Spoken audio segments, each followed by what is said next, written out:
Saito is a loser bum who gets isekai'd into a magic academy as the slave of a baddie mage. However, when he discovers that he has the power to instantly master every weapon, he becomes the ultimate Rizlord that every baddie on campus is dying to get a taste of. It all started when Louise woke up in her room and started getting ready for the Magic Academy. She grabs her wand and heads to class, where a new teacher, Ms. Chevreuse, walks in. During the lecture, the teacher demonstrates a transmutation spell, turning stones into bronze. When she asks Louise to replicate the spell, the rest of the class starts snickering. However, as Louise starts chanting, a blinding light fills the room, indicating another one of her signature failures. Later, a group of girls corners Louise on the stairs to mock her about the upcoming summoning ritual. Louise, refusing to back down, boldly claims she's going to summon the most legendary and beautiful familiar anyone has ever seen. The next day, the students gather in the garden for the big ritual. One by one, they summon various creatures. Some get one-eyed monsters, while others get giant salamanders. Finally, it's Louise's turn. Her classmates prepare for another explosion, and Kyrka tells her she better summon something better than a lizard.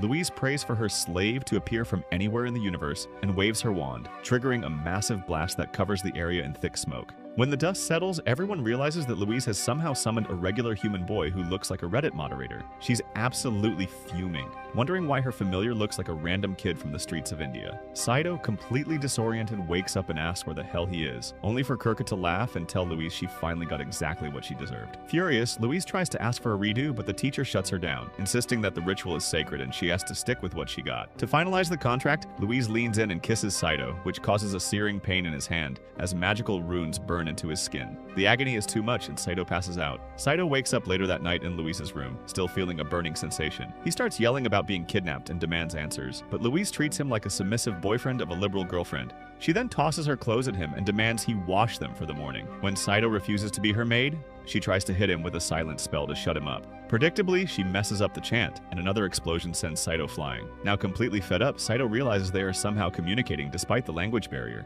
Louise explains that this is a magical world where people use magic, and he is now her familiar for life. Terrified by the logic of this new world, Saito bolts out of the room. He runs past Guiche, who is busy flirting again, and eventually finds himself outside. At that moment, he looks up at the sky and sees two moons, one red and one blue, and realizes that he is not in his hometown, Tokyo, anymore. Just a few days ago, Saito was living an ordinary life of a desperate gooner, desperately searching for a part-time job. On his lonely walk home, he stumbled upon a strange glowing orb floating in the air. Curiosity got the better of him, and he stuck his hand into the shimmering light. That's when he heard a girl's voice chanting a spell. In an instant, the magic pulled him through dimensions and dropped him into a completely different world like a sack of potatoes. Now, in the present, Saito tries explaining Tokyo and Japan to Louise, but she dismisses everything with pure arrogance. To her, nothing outside her kingdom matters, and she treats his story like the ramblings of a delusional commoner. When he asks how to get back home, Louise gives him a harsh reality check, claiming he's stuck here forever. As far as she's concerned, he is no longer a human with rights. He is her familiar, which basically means he is her slave. She then tosses her dirty underwear at his face and orders him to wash everything by morning.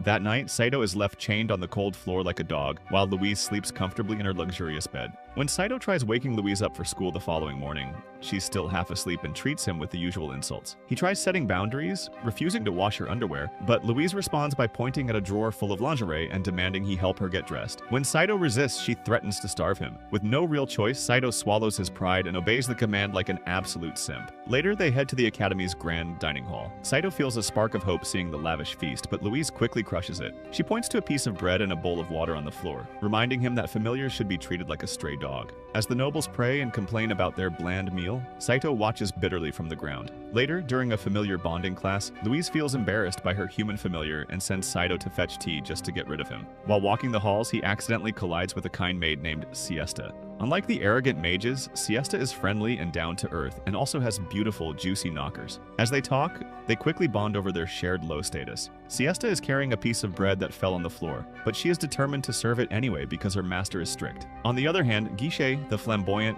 rose-obsessed playboy, is flirting with a girl using his earth magic. Saito knows Guiche is a serial cheater, and he desperately wants to exact revenge on him like a beta male. So he takes the dirty bread and exposes Guiche's two-timing, right in front of his current girlfriend. The resulting drama humiliates Guiche as the entire hall laughs at him. While this chaos unfolds, the Academy staff discusses a mysterious mark known as the Gandalf, a legendary rune that grants incredible combat ability to its bearer. Unknown to them, Saito carries this exact mark on his hand. Louise is furious at Saito for causing a scene and demands he apologize to Guiche, but Guiche, with his ego bruised, challenges Saito to a formal duel. He summons a giant earth golem, leaving Saito feeling completely outmatched. Louise tells him to apologize and save himself, but Saito's pride refuses to let him bow down. Now, Guiche tosses him a practice sword, expecting an easy win. But the moment Saito grips the hilt, the Gandalf rune on his hand glows brightly and his body moves on pure instinct. In a stunning display, he slices the golem into pieces like a birthday cake. Seeing this, the crowd falls silent as the weak commoner completely dominates the fight. Guiche now starts panicking and summons more creatures, but Saito cuts through them all. Within moments, he has his sword at Guiche's throat, forcing the noble to beg for mercy. Teachers watching from above are stunned by the power of this legendary familiar, but the strain of using the ability exhausts Saito's fruity body completely. He collapses and accidentally falls face first into Louise's Unga Bunga, causing her to blush furiously and scream in embarrassment. 3 days later, Saito finally wakes up in the infirmary to find out that Siesta has been taking care of him the entire time. As he looks at the glowing mark on his hand, he realizes his life in this magical world has become far more complicated than just doing laundry. A few days later, Saito starts washing Louise's clothes. He stares at her tiny underwear and struggles while scrubbing it, muttering that it is so small he can barely rub it properly. His mind drifts back to earlier when Louise had dumped a huge pile of clothes on him. She had warned him that any mistake or foolishness would earn him even more laundry. At the time, Saito had thanked her. He also recalls how the maid told him that when he was badly injured, Louise had worried about him the entire day and taken care of him. But Louise quickly shuts it down, reminding him that he is her disgusting dog and she is his master, so of course she would worry. Hearing this, Saito's mood sinks completely, but Louise tells him to stop wasting time and finish washing the clothes quickly. The scene shifts back to the present where Saito is still thinking about everything. He sighs, wondering when he will finally be able to return home and sleep with his mother like a disgusting man-child. Just then, Louise appears and starts scolding him again, complaining that he is taking too long with the laundry. She then orders him to come straight to class once he is done. In the classroom, the teacher is giving a lesson and asks the students several questions, just when Montmorency stands up and answers correctly. Watching her, Saito feels deeply embarrassed. The teacher then tells the class that she knows every student can at least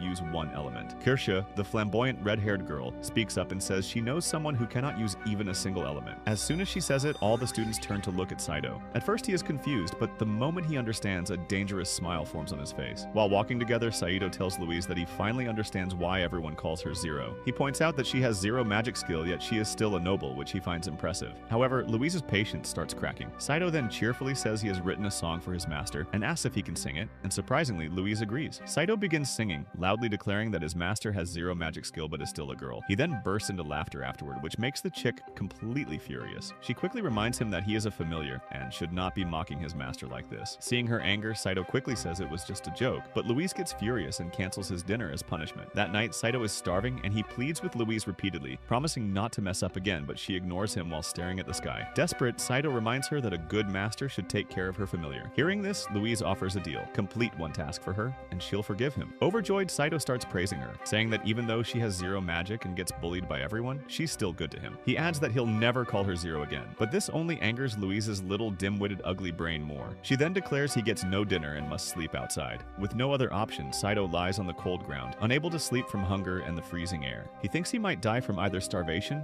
or the cold. Suddenly, Siesta the maid appears and secretly takes him to the kitchen. The chef gives him food and says he can eat there anytime. He also mentions he's impressed Saito defeated Guiche. The chef then tries to kiss him like a total freak, shocking Saito. Later, Siesta tells Saito to visit again, hoping to get some sausage action in bed, but he simply thanks her for saving his life. Siesta clarifies it was actually Louise who saved him by calling an expensive doctor and paying a lot. After thinking for a while, Saito says it makes sense since Louise is rich. As he heads back outside, Kirsche's dragon grabs him and carries him to her room. Kirsche tells Saito she was impressed by his fight and starts flirting with him. Just then, boys keep showing up at her window, each claiming she promised to spend the night with them, but Kirsche casually summons a fire dragon and throws them out. Once they're gone, she leans in seductively to kiss Saito, but just before their lips meet, Louise arrives. When Kirsche complains that Louise is disturbing them again, Louise angrily forbids her from kissing her familiar. Kirsche argues that Saito is a person first, and this time, even Saito agrees with her. Trying to make her point, Louise warns him the boys will make fun of him tomorrow. Scared of being humiliated, Saito tries to leave with her. Seeing this, Kirsche acts as a proper huzz from Miami to make him hesitate, but an enraged Louise drags him away. After they leave, Kirsche smirks and says she will make Saito hers no matter what. Back in the room, Louise is fuming, claiming Saito does not appreciate her efforts to take care of him. Terrified by her stern expression, Saito apologizes again and again, but this time Louise returns with a large riding crop and starts scolding and beating him, demanding to know what he sees in Kirsche. When Saito suggests she's jealous, Louise hits him even harder, knocking him down like he stole the most expensive lingerie she has. Exhausted, Saito gives up and admits it was probably his misunderstanding. When Louise finally calms down, she explains that her family and Kirsche's family have a long-standing rivalry. Eventually, she forgives the beaten-up Gunnar, and Saito finally explains that he was trapped in that situation. When Louise asks where he learned swordsmanship, Saito says he has never touched a sword before. Hearing this, Louise wonders if familiars gain special abilities when summoned. She then tells him to sleep as they have somewhere to go tomorrow. Immediately, Saito picks up his mat to sleep outside, but Louise stops him midway and says he can sleep inside on the bed tonight. When he asks if she's serious, she says she was joking, and tells him to get his sorry dumpers outside. However, at the very last moment, she changes her mind again and lets him stay. The next day, Louise and Saito ride to the market.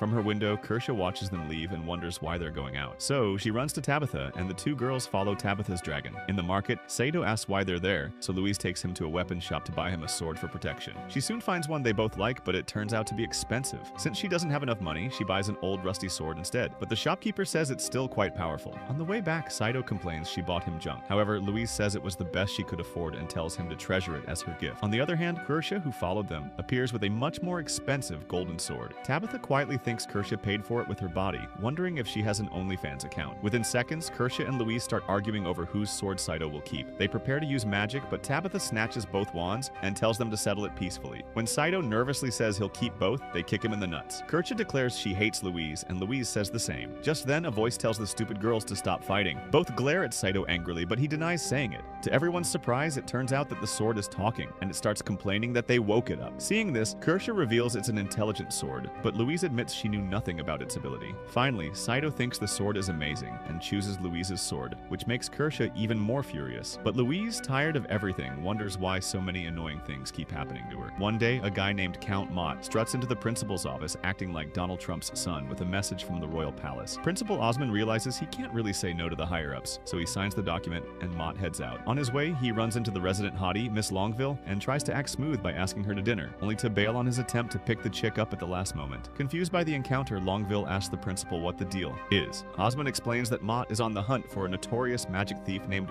Fouquet, who has been causing a massive headache for the authorities. Apparently, the Academy's horde of aristocrats makes them a prime target, so they've been asked to help. The principal admits he has no clue what kind of insane magic skills this thief possesses, but he's mostly worried about the Academy's treasure wallet, a vault overflowing with high-tier magic. Then, proving he's a total creep and a gooner, Osmond uses his magic to create a dummy hand to tickle Longville from behind. Unsurprisingly, she isn't a fan of the behavior and proceeds to beat the magical hand into a pulp. In the meantime, Saito is struggling with his new life as a domestic servant. He's staring at a pile of Louise's laundry, remembering how she insisted he wash her expensive clothes with extra care. Saito realizes that if he actually follows her instructions, he'll be scrubbing Louise's smelly undies until the next century. Just as he's contemplating his life choices, Siesta appears out of nowhere. Being the absolute angel she is, she takes over the chore and finishes all the laundry for him. Saito tries to thank her, but Siesta flips the script, thanking him instead. She appreciates that he treats her like a human being, and hasn't complained once, despite being a commoner who managed to beat an actual aristocrat in a fight. Later, while Saito is walking around, the fire magic Huz, Kirsche, intercepts him. She's still trying to win him over and offers him the expensive sword she bought earlier. Saito, being a sucker for cool loot, follows her back to her room like a lost puppy. Inside, he's geeking out over the sword, but things get weird when Kirsche claims she only gives such gifts to her true love. Saito isn't buying it, pointing out she has a literal army of boyfriends. However, Kirsche claims they don't matter, and starts listing the things she likes about him, mostly that he's a poor, magicless loser who seems to have a thunderously big sausage. Saito gets offended hearing this and tries to leave, but Kirsche isn't done playing. She then tries to bribe him with rings and treasure boxes, and when that fails, she literally tackles him onto the bed. Right on cue, Louise bursts in and catches them in what looks a spicy situation that's getting moist every second. Terrified of her wrath, Saito scrambles to leave, while Kirsche remains undeterred, swearing she won't give up on her prey. Back in their room, Louise starts acting like his mother and begins lecturing Saito about hanging out with the enemy. Saito tries to explain he just wanted the sword, but Louise is in no mood for excuses. She then pulls out her wand and decides a physical beatdown is the only way to teach this gooner a lesson. The next day, things take a depressing turn. Saito notices Siesta looking sad near the academy, and later, Louise bans him from the classroom for being too noisy. While hanging out with the other students' familiars and feeling totally out of place among the magical beasts, Saito wanders into the kitchen. The chef gives him some food and drops a bombshell. Siesta is gone. It turns out she's been recruited to serve as a maid for Count Mott in his private quarters between his pants. The chef reminds Saito that as commoners, they have zero rights and have to do whatever the aristocrats say. Immediately, Saito rushes to Louise to demand answers about Count Mott. She explains he's a high-ranking Imperial messenger, and a commoner like Siesta can't refuse his orders. Desperate to save his friend, Saito tracks down Guiche to ask for directions to Mott's mansion. On the other hand, Louise and Kirsche end up arguing over Saito, and Guiche accidentally lets it slip that the beta male familiar has gone on a solo rescue mission to the Count's estate. A few days later, Saito tries to stealth his way into Mott's mansion, but gets caught immediately by the guards. He's then dragged before the Count, where he sees Siesta looking miserable. It is clear that Mott is a thirsty dude who didn't just hire her for her cleaning skills. Saito demands her release, but Mott mocks him, claiming Siesta is now his official maid and should be proud. When Saito points out that Mott is just taking advantage of a girl who can't fight back, the Count loses his cool. He prepares to execute Saito for his words, but Siesta jumps in, offering to take any punishment as long as Saito is spared. Sensing an opportunity to be a villain, Mott gives Saito a task. He claims a legendary treasure book full of immense magic was summoned nearby, and tells Saito that if he retrieves it, he'll let Siesta go. Fueled by raw energy, Saito agrees and heads out, but on the road he runs into Louise and her sweaty Ungabungas. They then head back to the academy where Louise tells him to forget about Siesta, reminding him that she is his master. Saito pretends to obey, but as soon as she's asleep, he sneaks out again. This time, he goes straight to Kirsche, having realized she's the one holding the book. Kirsche admits she has it, but doesn't care about it. However, she demands a moist bedroom session in exchange for the loot. Saito, fed up with aristocrats and their games, goes on a rant, grabs the book and the golden sword, and hijacks Louise's horse to ride back to Mott's. A few moments later, Louise, Kirsche, and Tabitha eventually catch up, flying toward the mansion on Tabitha's dragon. Louise is terrified that Saito is going to get himself killed. Back at the mansion, Saito confronts Mott again, but without the book. He decides to settle things with the sword instead. Mott, whose real name is apparently Vampikmont, as if anyone cares, uses water magic to launch a high-pressure attack. Saito gets blasted back, and just as Mott is about to finish him off with a flurry of water swords, Louise arrives and casts a spell. Naturally, her magic explodes, taking out the attack, but also blowing Saito away in the process. Louise tries to play the loyal noble card, apologizing to Mott and offering to accept any punishment for her familiar's behavior. But Kirsche steps in and hands over the treasure book for free. Turns out the book, summoned by Kirsche's grandfather, is actually just an old-school hentai manga magazine. Being the man of culture, Mott is absolutely delighted by the pictures inside and agrees to release Siesta immediately.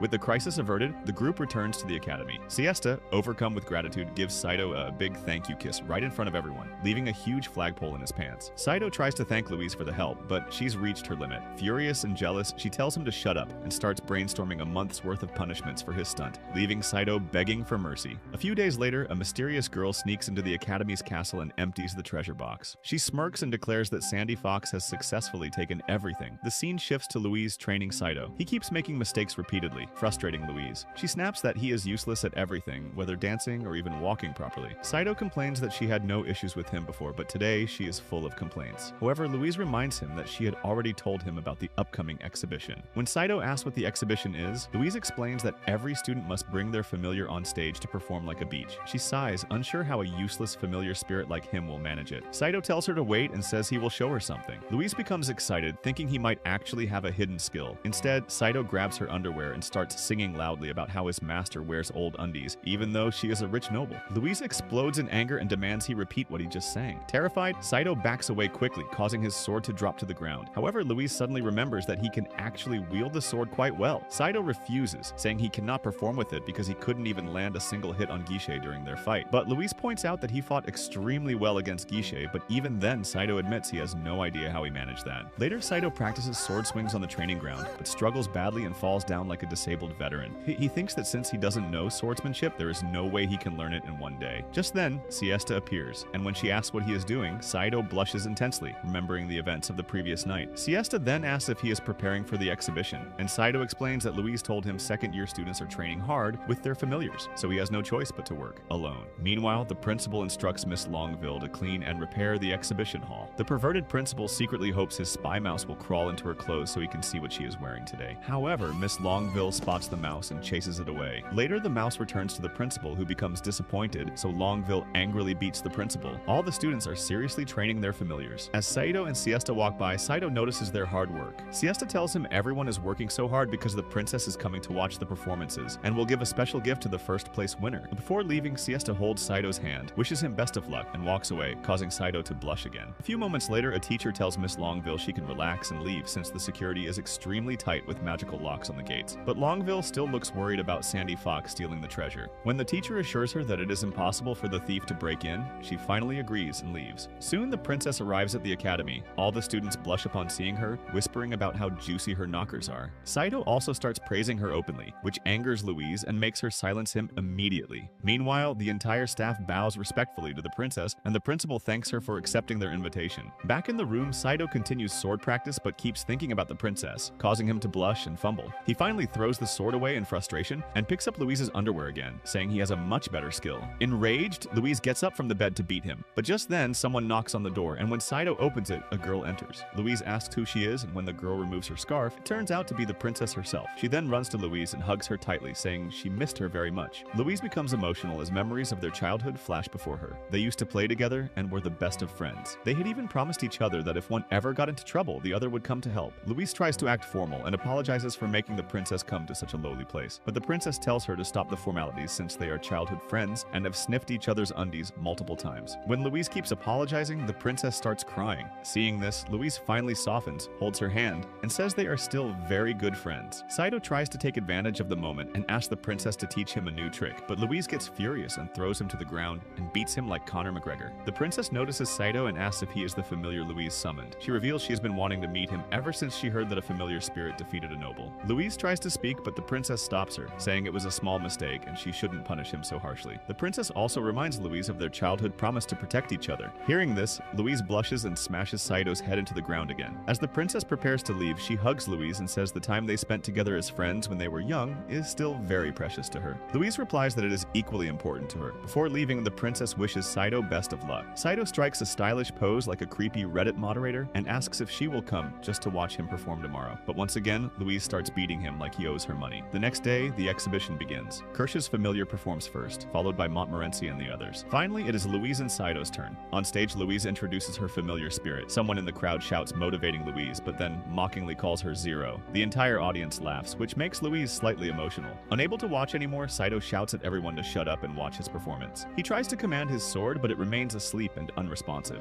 Guiche laughs at him, but Kirsch starts blushing seeing this idiot. When the students continue laughing, Saito prepares to do something, but an angry Louise grabs his ear and drags him off the stage. Meanwhile, the mysterious girl from earlier stands outside the treasure room, struggling to break the lock. After failing, she summons a massive golem using her magic and orders it to destroy the pillars. Unfortunately, the golem's attack has no effect. Realizing the treasure box is protected by strong magic that prevents physical attacks, she looks for another way. Luckily, Louise and Saito happen to walk nearby, and Louise immediately recognizes the golem and says it is not a familiar but a magically created being. The girl notices them and orders the golem to capture them. Saito pushes Louise out of the way and gets caught instead. He tells Louise to run, but she refuses. She then points her wand at the golem and chants fireball, creating a massive explosion. The explosion echoes all the way to the exhibition hall, where Montmorency asks if anyone heard it, but Kirche says she heard nothing. Meanwhile, Tabitha wins first place and receives a gift from the princess. Back at the fight, Louise's fireball explodes right next to Saito's lousy butt crack. He shouts, asking if she is trying to eliminate him, but Louise says it was just a small mistake. The thief girl is surprised that Louise could use magic, and she even notices a crack in the wall caused by the explosion and orders the golem to attack that spot. When the golem punches a hole through the wall, the entire academy starts to shake.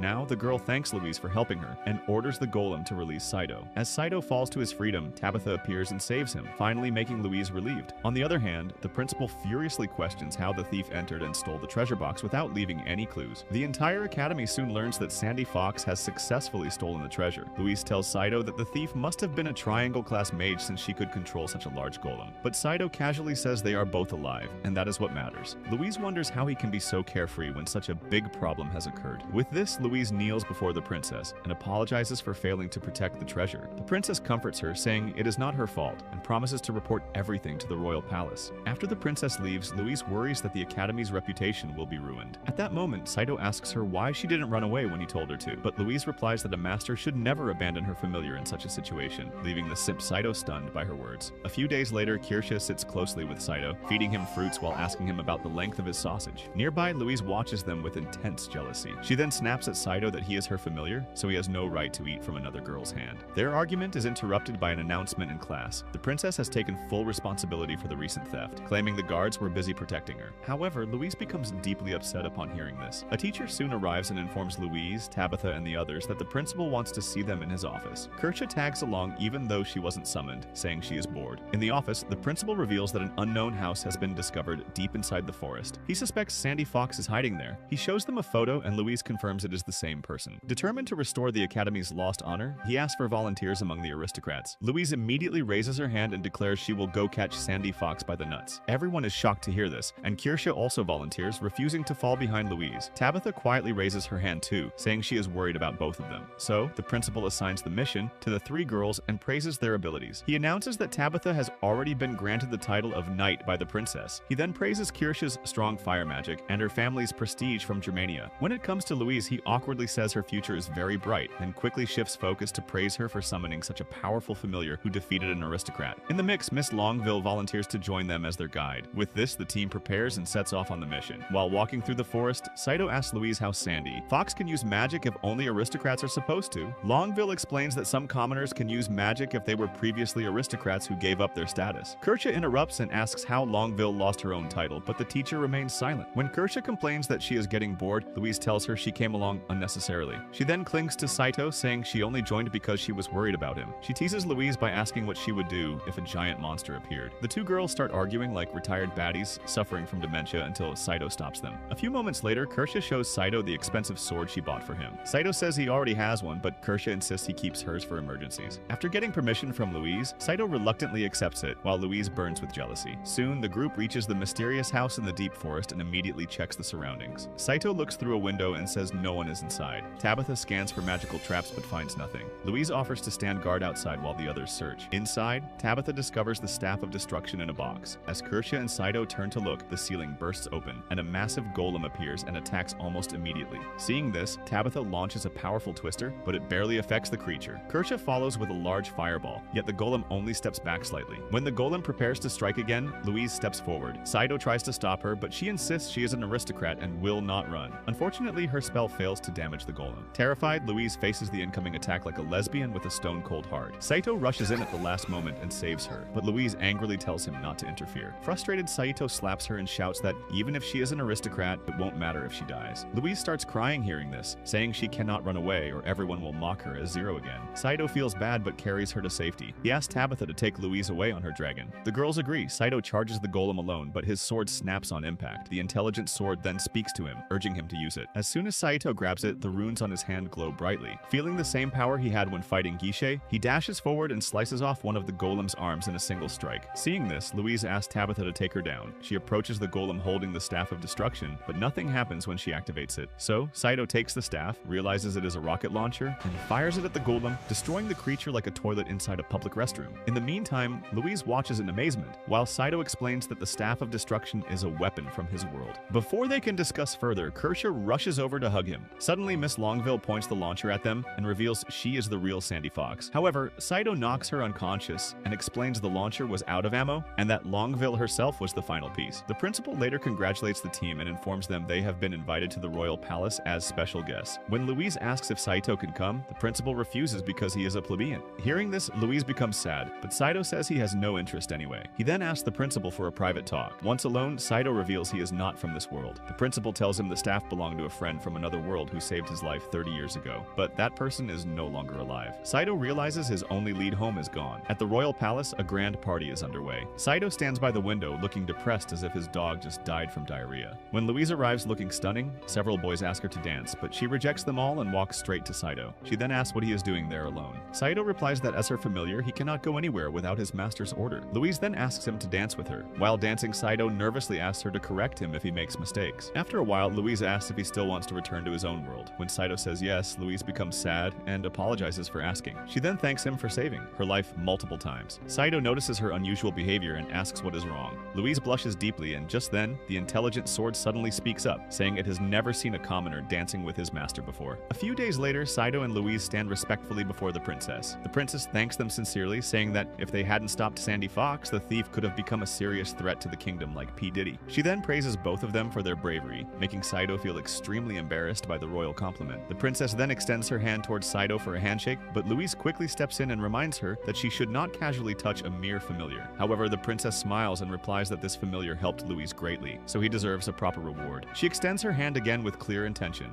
but Saito starts overthinking and nervously wonders if she wants him to kneel. Louise leans close and whispers that the princess is asking for a kiss. This makes Saito's face turn bright red. After some hesitation and Louise urging him to hurry, Saito steps forward, pulls the princess into his arms and kisses her. As the princess faints from the sheer disgust in Saito's breath, Louise stares in horror, thinking this idiot has gone too far. In the next scene, Louise has beaten Saito thoroughly. Covered in bruises, she demands he apologize apologize to the princess immediately. Saito protests that she was the one who told him to kiss her. Louise angrily clarifies that she meant a kiss on the hand. The princess, now recovered, tries to calm things down and says it was a misunderstanding. Even then, Louise keeps scolding him until the princess asks for a favor. Louise immediately agrees, saying she will do anything, even jump out a window if ordered. However, the princess smiles and tells her there is no need for anything extreme. She simply wants Louise to go to the nearby town and investigate some suspicious rumors quietly. Following the princess's orders, Saito and Louise arrive in town dressed as commoners. Saito warns Louise to act like a proper commoner, but she ignores him. Earlier, the princess had given Louise a special royal identity card for the mission. They try to book a room at a luxurious soundproof hotel for naughty activities, but Louise doesn't have enough money. Saito suggests a cheaper inn, but she refuses. Frustrated, Saito says the mission might fail because it doesn't suit someone as proud as her. But Louise angrily declares she will handle everything herself and tells him to wait outside. Later, Saito finds Louise sitting sadly on a bench. She admits she lost all her money at the casino trying to double it for a better room. After thinking, Saito suggests abandoning the mission, but Louise refuses to give up. While they argue, an eccentric man named Scarin appears. He overheard their conversation and offers them a room in exchange for working at his establishment. Both Saito and Louise get excited at the chance for free lodging. Soon, Scarin takes them to his maid-themed inn. He introduces them to the other maids, claiming they are siblings who couldn't find a place to stay. Louise is assigned as a waitress while Saito handles cleaning and dishwashing. A cheerful girl asks Saito to help wash dishes and offers to assist him with anything he needs. Later, Scarin announces a tipping competition in which the maid who earns the most tips will win a beautiful dress. Even though she does not like the idea, Louise joins because she is ready to sell herself at this point for money. While serving, Louise encounters a rude customer who mocks her, saying her chest is as flat as a surfboard. She barely controls her temper hearing this, but Scarin intervenes and sends her away. That night, in their shared room, Louise complains about the creepy atmosphere, but eventually agrees to sleep there. Later, bats swarm the room, terrifying her into sleeping close to Saito's sausage. The next day, Louise struggles with rude customers while the girl working with Saito reveals she is Scarin's daughter. On the final day, a wealthy and arrogant tax officer arrives. Most maids avoid him. Louise sees her chance and approaches, but the man insults her and tries to touch her. Enraged by this behavior, Louise kicks him hard in the face, and the other maids cheer for her. When the aristocrat orders his guards to arrest her, Saito rushes in to protect her. He tries to draw his sword but realizes he left it behind. Suddenly, Louise appears holding her wand and creates a massive explosion. She reveals she brought it because she isn't as foolish as Saito. The aristocrat does not believe this, so Louise shows him the royal identity card, causing him to panic, bow deeply, and give her generous compensation before fleeing. Immediately, all the maids swarm around Louise in admiration to sniff her sweaty armpits. However, when Saito warns her that everyone now knows she isn't a commoner, Scarin says background doesn't matter here. His daughter declares Louise the winner and awards her the beautiful dress. Later that night, when Saito relaxes on the bed, he notices Louise changing and offers to help, but she refuses. When she steps out wearing the elegant new dress, Saito's flagpole changes directions. A few days later, Louise and Saito return to the academy after completing their mission. Louise immediately complains that Saito is sitting too close and tells him to move back, but Saito casually replies that it doesn't really matter because he likes her body odor. This irritates Louise even more because summer vacation has already started. She gets irritated since all the other students have gone home to visit their parents, yet she is stuck here with an idiot like him.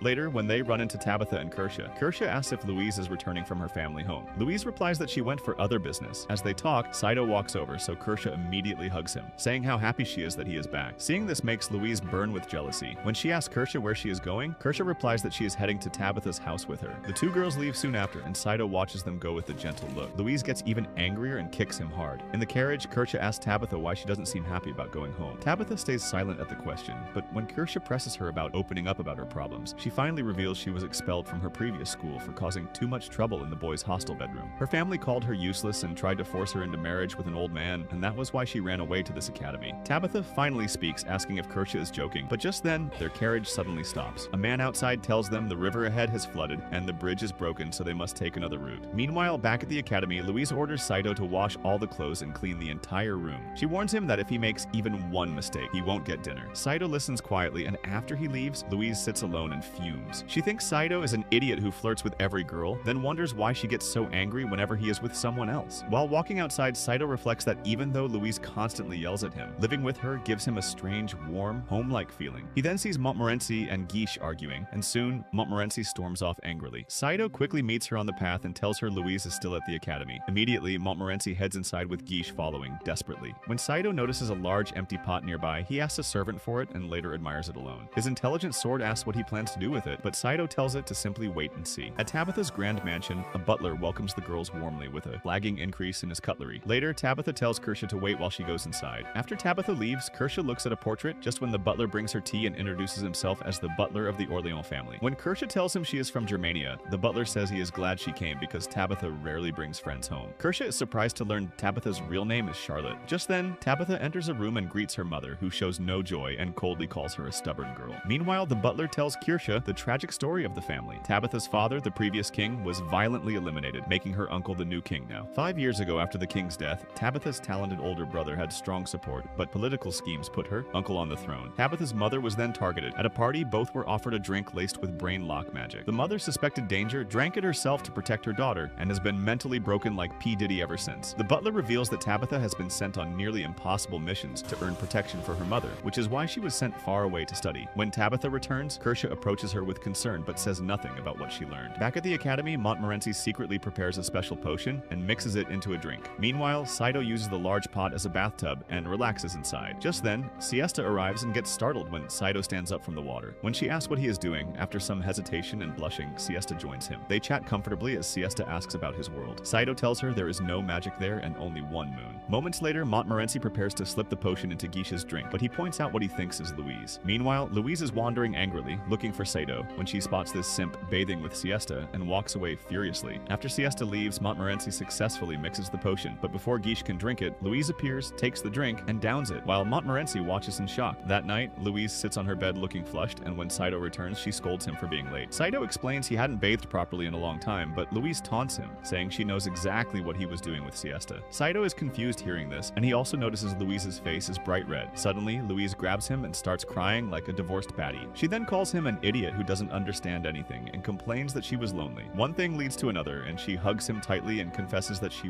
really likes him. Saito is stunned to hear this proposal, but what they don't realize is that from the doorway, Montmorency watches and mutters that she knew something like this would happen. In the meantime, Kirsha is at Tabitha's house, thinking about how Tabitha received a dangerous mission directly from the king. Kirsha had asked if Tabitha came home only for the mission and then decided to join her. As Tabitha sleeps peacefully, Kirsha stays awake, quietly watching over her friend. The next day, Saito gets up and heads out to do the laundry as usual. However, Louise has been clinging tightly to his flagpole ever since the previous night. He keeps replaying the conversation where Montmorency admitted the love potion was actually meant for Guiche, calling him a cheating loser. Unfortunately, Louise had drunk it by mistake, and because she already had feelings for Saito, the potion turned her incredibly affectionate and clingy. Saito asks her when the effects will finally wear off, but Louise has no idea. She refuses to let go of his arm even for a second, insisting she can't leave him alone or he'll run after another girl. Right on cue, Siesta arrives. Louise instantly switches into jealous girlfriend mode and accuses Saito of cheating on her with Siesta. The situation makes Siesta extremely uncomfortable and she starts backing away. Louise then turns her anger on Saito, shouting at him for liking Siesta, before storming off. Saito chases after Siesta and finds her washing clothes by the fountain. He then tries to explain that what she saw wasn't true and that it was all a big misunderstanding. Meanwhile, Siesta quietly replies that it doesn't matter to her. Saito desperately tells her the truth that Louise had accidentally drunk a love potion the night before. Siesta turns around and says there's no need to lie because everyone knows love potions are illegal. She then gives him the cold shoulder and walks away. Feeling exhausted, Saito returns to his room and finds Louise sitting on the bed with her legs a little further apart than usual. But the moment he enters, she starts crying again, saying she doesn't feel pretty at all. This makes Saito fall off the bed in surprise, but quickly gets up, pulls her into a hug, and promises he will find a way to fix this no matter what. That evening, Saito marches into Montmorency's room, shoving Guiche aside. He demands she turn Louise back to normal immediately. Montmorency says the effect will disappear with time, but Saito insists she make an antidote right away. Hearing this, Guiche tries to remind him he is speaking to an aristocrat, but Saito brings up the earlier beating, making Guiche back down. Eventually, Montmorency agrees, but warns that the main ingredient is in a very dangerous place. Saito declares they will leave tomorrow anyway, and after some threats, she finally gives in. That night, Louise bites Saito on the arm like a golden retriever before falling asleep, while he stays awake watching over her. The next morning, the group mounts their horses and rides toward the lake. Louise is still asleep in Saito's arms for most of the journey, and when they finally arrive, Guiche excitedly runs ahead. Louise, now awake, tells Saito she knitted him a sweater, proudly hands it over. It looks more like a misshapen hat, but Saito still puts it on to make her happy. Suddenly, they hear Guiche screaming as he slips into the flooded water. Montmorency explains that this area used to be a thriving village, but the water spirit is furious and has flooded everything. She advises them to wait until evening when the spirit usually appears. By evening, Montmorency takes out a small frog, pricks her finger, and puts blood on it to summon the spirit like a total cracked Dumbo. She reveals she made a pact with it when she was young. Surprisingly, a huge column of water shoots into the sky. Montmorency announces her name and family, demanding the spirit show herself. The water quickly forms into a beautiful woman, and it seems like the spirit remembers Montmorency and asks what she wants. When they request the special ingredient, the spirit refuses. Seeing this, Saito speaks up despite Montmorency telling him to stay quiet. He kneels and sincerely begs the spirit for help. After a long pause, the spirit agrees on one condition. They must defeat the humans causing problems in her territory. Saito accepts immediately, not knowing the consequences of his promise right now. On the the other hand, Montmorency tries to refuse, but Saito blackmails her into joining. After night falls, they hide in the forest and wait, while Louise continues irritating Saito with her clingy behavior and saggy juggernauts. Soon, they spot two cloaked mages chanting spells by the lake. Saito moves to attack, but Guiche pulls him back, warning they look highly skilled. Just then, Guiche suggests a plan. He will distract them while Saito launches a surprise attack. With this, the plan starts. Guiche hurls lumps of soil with his earth magic, but the mages easily block with wind and fire. At that point, Saito charges in, dodging fireballs and ice magic, but gets blasted away multiple times. As the mages prepare to finish him, Louise intervenes with a powerful explosion that knocks off their hoods, revealing Tabitha and Kirsha, who are just as shocked. After explaining the situation, Kirsha says they were given a quest to defeat the water spirit. Saito suggests talking to her first, and when the spirit appears again, Saito asks why she is flooding the land. The spirit replies that humans stole a precious magical ring belonging to her, taken by a man named Cromwell. If it isn't returned, she will flood the entire world. Hearing this, Saito promises he will find the ring and bring it back. The spirit agrees and gives them the special ingredient, also promising to calm the waters. Back at the academy, the love potion finally wears off, and Louise returns to normal and is horrified by everything she said and did to Saito's hard sausage. She gets extremely angry at Saito for letting her behave that way and starts chasing him to hit him. But suddenly, the window bursts open, and the princess dramatically flies into the room.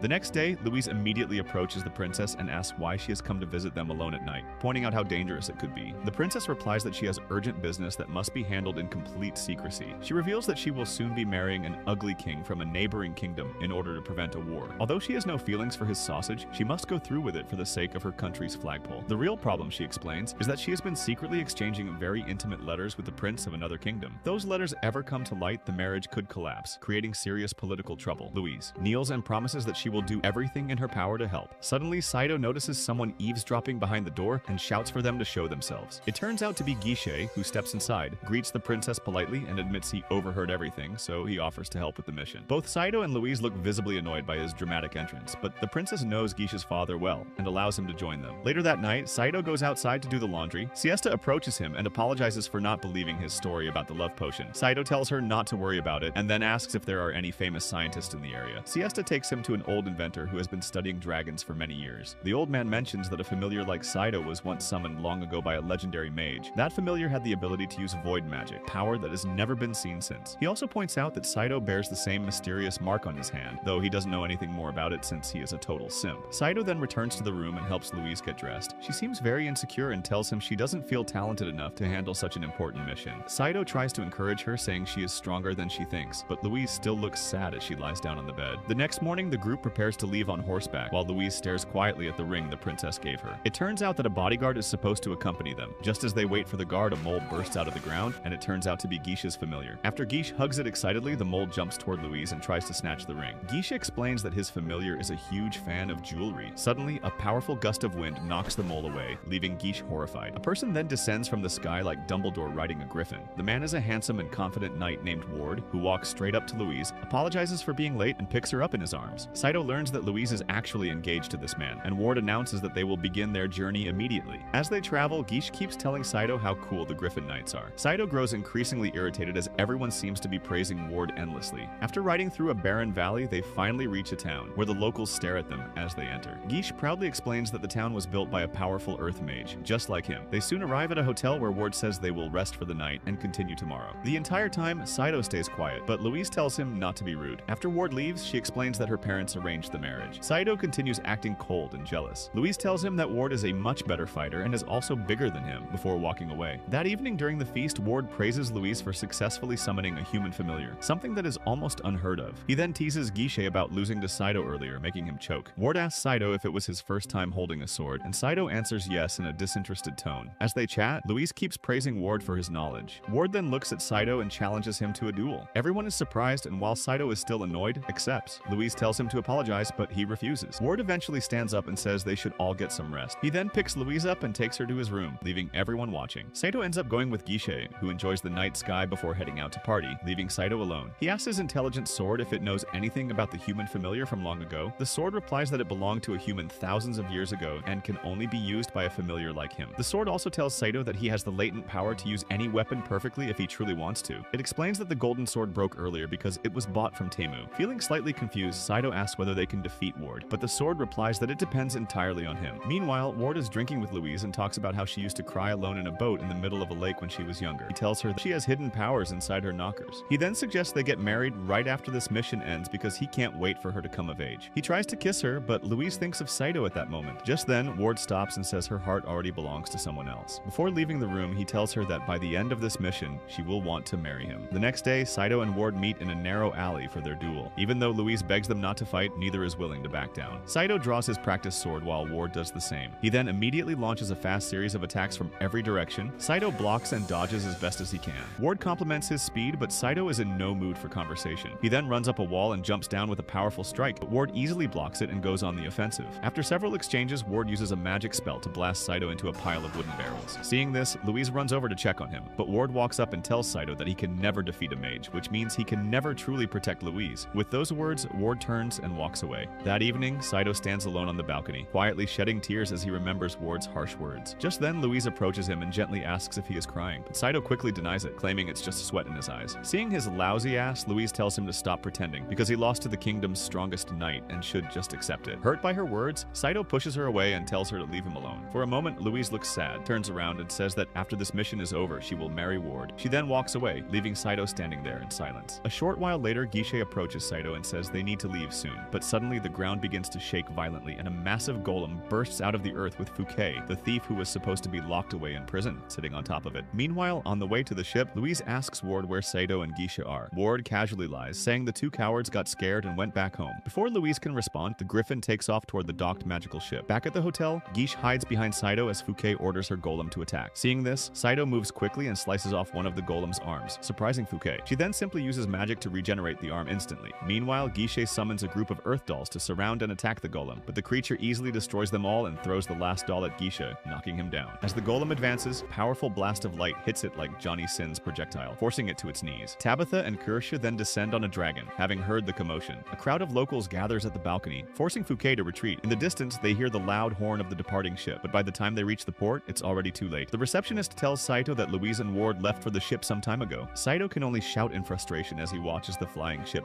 disappear into the sky. On board the ship, Louise looks out the window with a conflicted heart and a moist legs. Ward approaches her to comfort her, saying he will never abandon her as Saito. At that moment, Louise remembers how Saito pushed her away and feels a sharp pang of hurt. She then looks at Ward and quietly accepts his marriage proposal. Back on the ground, Saito sits defeated. He tells Guiche that he suspects Fouquet was working with Ward the whole time, since the attack was just a distraction so they would miss the ship. Kirsche is surprised by his bold accusation, and she immediately informs them that the next ship will depart tomorrow morning, so they have no choice but to wait. The following day, Louise and Ward reach their destination and enter an old church with creepy priest uncles. However, they are immediately surrounded by hidden guards. Louise hides behind Ward as he announces they are here to meet the prince. The commander says no one should know about this location. Just then, Louise speaks up, mentioning that Princess Henrietta sent her and shows the special ring. Immediately, the commander recognizes it, removes his glove to reveal an identical ring, and confirms her identity. He then removes his helmet, revealing that he himself is the prince of the kingdom. Later that evening, when Louise hands over Henrietta's letter, Prince reads it carefully. Louise curiously asks what the letter says and whether there were any spicy pictures, but the prince refuses to share any details. However, he reveals that his country is currently in the middle of a civil war between the royal family and aristocrats who are being manipulated by a mysterious third party. He then thanks Louise for delivering the letter and asks her to stay safe. The next morning, Louise wakes up to find Ward waiting for her outside. He declares that the mission is complete and insists they get married immediately with the prince as witness. Hearing this, Louise gets nervous and tries to pull away, saying they should at least return to their own country first. But Ward grabs her from behind and refuses to let go of her moist dumpers. He then reveals that he is the third party behind the civil war, which makes Louise horrified, causing her to break free and runs away. While fleeing, she crashes into a strange man who uses a magical ring to take control of her mind, causing Louise to lose consciousness. That same evening, a wedding ceremony is hastily arranged, and Ward brings the controlled Louise to the altar. As the prince begins reading the vows, Louise struggles to regain control and refuses the marriage, but the mind control is too strong. Just as she is about to say yes, Saito crashes into the church like a Bollywood actor. This sudden interruption breaks the spell, and Louise regains control and immediately removes her wedding gown. At the same time, Saito explains that Guiche's mole, obsessed with the jewelry, had led them straight to the church. Immediately, the confused prince orders his guards to arrest Saito, but before Louise can explain, Ward pushes her aside and stabs the prince in the chest. The prince collapses, removes his ring with his last strength, and hands it to Louise before dying in her arms. Seeing this, Saito prepares to fight, but Ward easily blasts everyone back with magic and places his sword at Saito's neck. At this point, Ward finally reveals he is the mastermind behind everything. He tells Louise to marry him so they can rule the world together, but she refuses to do so, and just then, Saito also grabs his rusty sword in anger. At the same time, his runes begin glowing brightly like Johnny Sin's bald head. Within seconds, the old sword suddenly transforms, becoming shiny and powerful. Ward immediately attacks with magic, but Saito's sword absorbs the spell. He then leaps into the air and strikes Ward down, but he quickly gets up and boasts that he has already killed the prince and now possesses the important letter. He then uses powerful magic to destroy the church, causing fires and falling rubble everywhere. In the midst of all this, Saito protects Louise as Tabitha arrives just in time, creating a magical shield and flying them to safety. By the time the dust settles, the fire has died down. Now Louise is unconscious, dreaming of herself in a boat. But this time, instead of Ward, she sees Saito sitting with her, with his thunderously impressive mini sausage. When she finally wakes up, Louise notices Saito was taking advantage of the moment, but decides to let it slide for once, and soon, the group begins their journey back home. The next morning, Louise stands before the princess and returns the ring. With a heavy heart, she reports that the prince was assassinated by Ward and that the important letter was stolen. She takes full responsibility for the failure and begins to cry. However, the princess gently stops her, pulls her into a warm hug, and thanks her for everything she did, with tears flowing down her own cheek and another fluid flowing down from her legs. Later, Louise is summoned by the headmaster, where the eccentric scientist is also present, requesting a vacation. After he leaves, the headmaster informs Louise that the scientist believes he has located the remains of the legendary Last Dragon. Although the headmaster is doubtful, he allows the trip anyway. He then asks Louise for a full report on the previous mission. She summarizes everything that happened, while the headmaster listens patiently and assures her that none of it was her fault. When Louise asks why she summoned a human familiar, the headmaster explains that the last time a human familiar was summoned was by the strongest mage in history. This only makes Louise feel worse, as this dumb broad can barely use basic magic. Back in her room, Louise gets dressed while Saito returns after doing the laundry, and he complains when he sees even more dirty clothes piled up. This annoys Louise, who starts acting dominant and hits him with a whip and throwing a pillow at his face before ordering him to get out. Saito storms off angrily and kicks a large pot in frustration, only to hurt his foot. Just then, he sees Siesta walking by in casual clothes with her juicy knockers. They sit down together and she tells him that summer vacation has started and she is heading back to her village. She mentions that her great-grandfather always claimed he came from another world, just like Saito. According to family stories, there used to be two dragons in that era. One flew into the sun and disappeared, while the other was ridden by her great-grandfather every night before vanishing as well. Legend says their remains are still somewhere near her village. This story catches Saito's attention, reminding him of what the old scientist had said. He then asks Siesta if she can take him to her village, to which she happily agrees. Meanwhile, Louise walks around the academy feeling guilty about hitting Saito and kicking him out. She then starts practicing apologizing to herself but can't find him anywhere. However, she eventually spots Saito leaving the academy on horseback with Siesta. Shocked and angry, she asks the cook where Siesta went and learns she returned to her village. Hearing this, Louise walks back, fuming that Saito will get a taste of Siesta's body fluids tonight. On the other hand, Saito and Siesta ride through the forest. Siesta asks if it's okay for him to leave without telling Louise, but Saito is still upset and says it's fine. When they reach the village, Saito tells her to go home first while he starts investigating, to which the chick happily agrees. Just then, the old scientist also arrives in the same village looking for dragon remains. Later, Siesta returns with an old map, and as they study it together, the bushes rustle, and a salamander appears followed by Kirsha. At the same time, a dragon flies overhead with Tabitha on its back, and Guiche's mole bursts out of the ground. Guiche dramatically asks what they are all doing here. When Kirsha explains they are also searching for the legendary treasure said to be connected to the dragon, the group eventually finds a hidden cave and enters excitedly like a bunch of One Direction fans. To help them, the salamander lights the way as they walk in single file. Just then, Kirsha senses that someone else is inside the cave, causing everyone to become alert. Saito immediately draws his sword while Siesta hides behind him like a classic liberal girl in a house fire. Suddenly, a magic attack breaks a rocky spike nearby, warning them not to come closer. Just as they prepare to fight, Kirsha recognizes the voice. When light falls on the figure, they see it is the old scientist, Colbert, who is equally surprised to see them all, including Louise. At this point, Colbert excitedly checks the map, while Saito and Louise remain cold toward each other, even though they secretly want to smash. She claims she only came as a research assistant. Now, the group continues deeper and eventually emerges into a lush, overgrown area. Once there, they discover an old, abandoned shed hidden among the trees. While the others examine the shed, Tabitha notices something unusual nearby. When Saito walks over to investigate, he is shocked to see Japanese text written on it. Louise and Tabitha can't read it, but Saito confirms it's from his world. Eventually, the others manage to open the shed, but they find stuff that none of them can understand. But when Saito steps in, he immediately recognizes it as an aircraft in modern world. As he runs his disgustingly filthy hand over it, his runes begin to glow. He explains that what this world thought was a strange dragon is actually a flying machine from his world. He tells Siesta that her black hair and eyes come from Japanese blood passed down from her great-grandfather. Colbert calls Saito overexcitedly and says that with this plane, he might finally be able to return home. He then connects the old legends. One dragon flew into an eclipse and vanished, while the other returned. Colbert believes that if Saito flies the plane into the next solar eclipse, it could act as a portal back to his world. Later that day, they transport the plane back to the academy, where everyone gathers to marvel at the strange machine. While inspecting it, Saito remembers the liquid Colbert once showed him, which turns out to be gasoline. He tells Colbert they can use it as fuel, and Colbert promises to prepare more. Then, Saito climbs inside the cockpit and finds that operating the controls feels completely natural to him.